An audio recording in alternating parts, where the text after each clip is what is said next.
O dado mais importante dessa pesquisa é exatamente a comparação que a gente faz entre os votos totais, ou seja, analisando o total do eleitorado registrado para votar, os 156 milhões de pessoas, e aqueles dados ponderados pela probabilidade de quem não vai comparecer na urna, né? A Quest desenvolveu de maneira inédita no Brasil esse modelo de likely voter, que é o do eleitor provável, e o que ele faz é ponderar as intenções de voto por aqueles indivíduos que têm mais ou menos chance de comparecer na urna no domingo. O que está mostrando essa diferença?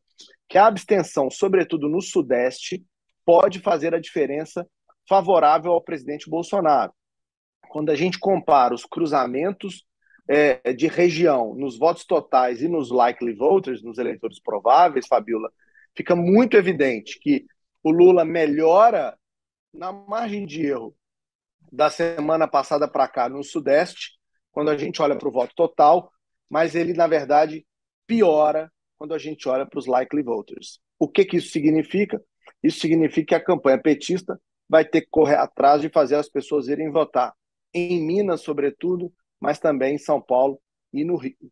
O outro detalhe importante é que essa estabilidade que a gente observou no quadro geral, ela também se apresenta nos indicadores-chave dessa pesquisa. O medo em relação ao PT continua do mesmo tamanho que o medo da continuidade do Bolsonaro. Aproximadamente, né, ali na margem de erro, a segunda chance, tanto do Lula como do Bolsonaro, também se aproximam. E o mais, acho que, né, para concluir essa primeira fala, a evolução da rejeição dos candidatos, a imagem dos candidatos.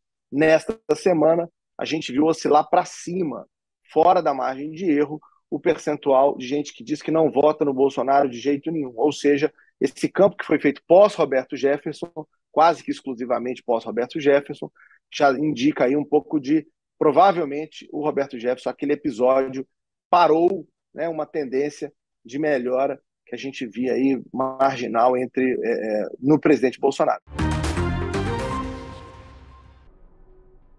De 2020 para cá, houve um aumento explosivo de pessoas, de famílias, na verdade, porque quando você cadastra um em nome da família. Aí você informa quantas pessoas tem, levando certidões, documentos, e aí você faz essa procura pedindo socorro ao governo. Né? Quem está na extrema pobreza, né, na miséria que a gente chama, são pessoas que vivem em famílias que recebem até R$ 105 per capita por mês. Ou seja, são pessoas que têm direito natural ao Auxílio Brasil. E quando você tem esse aumento, não quer dizer que essas pessoas não recebam o Auxílio Brasil. Essa conta que ela faz da extrema pobreza é antes do governo pagar o auxílio, ou seja, ele faz o socorro informando que não tem renda. O que indica hoje é que se você não tiver um auxílio, Fabiola e Josias, você vai ter uma quantidade de pessoas que não vão ter condições. Segundo diz a legislação, na extrema pobreza, aquela pessoa que não tem condição sequer de comprar o seu alimento, você teria hoje aí 23% da população que não teria como se sustentar, não teria como pagar sequer a comida para comer.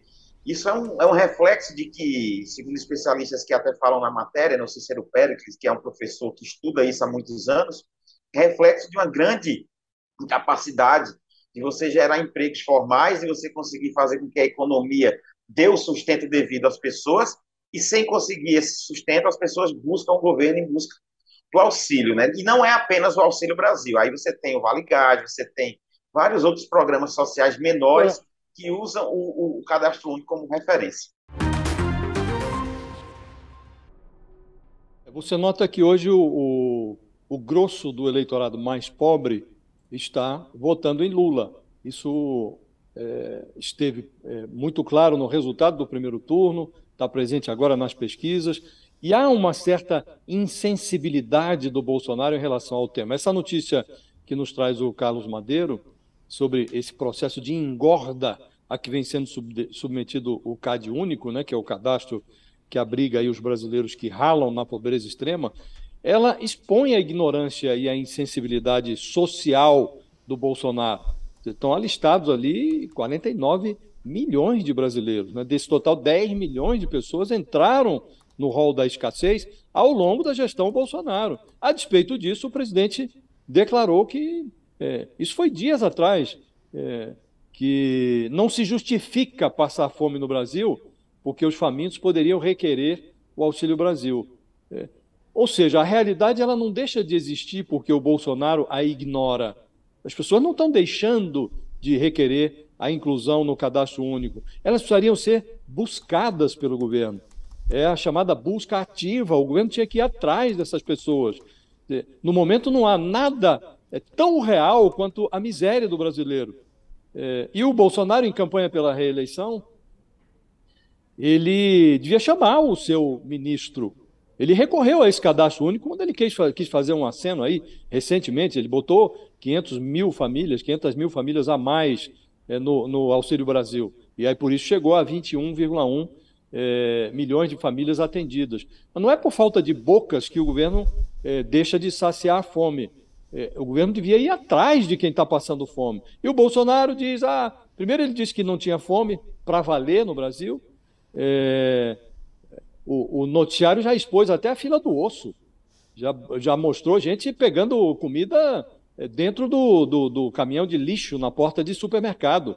Mas o presidente disse que não tinha visto ninguém pedindo pão na padaria. Depois ele foi evoluindo, aí hoje ele já admite que tem fome, mas ele atribui a culpa aos famintos, que não se dão ao trabalho de procurar o cadastro único. Não, estão procurando. Só que não está resolvendo, é preciso que o governo também procure os miseráveis. Então, o Madeiro explica aí na reportagem dele que o brasileiro é considerado um pobre extremo se ele recebe R$ 105 por mês. E o Bolsonaro se orgulha de ter arrancado do Congresso uma autorização para pagar a essa clientela do antigo Bolsa Família uma mensalidade de R$ 600. Aí o presidente diz, não se justifica passar fome, porque com R$ 20 por mês, que é o que dá os R$ 600 do Auxílio Brasil, com R$ 20 por mês, pode comprar 2 quilos de frango no supermercado. Tem 33 milhões de brasileiros passando fome. Então, esta insensibilidade do Bolsonaro leva a maioria do eleitor pobre a votar no adversário dele.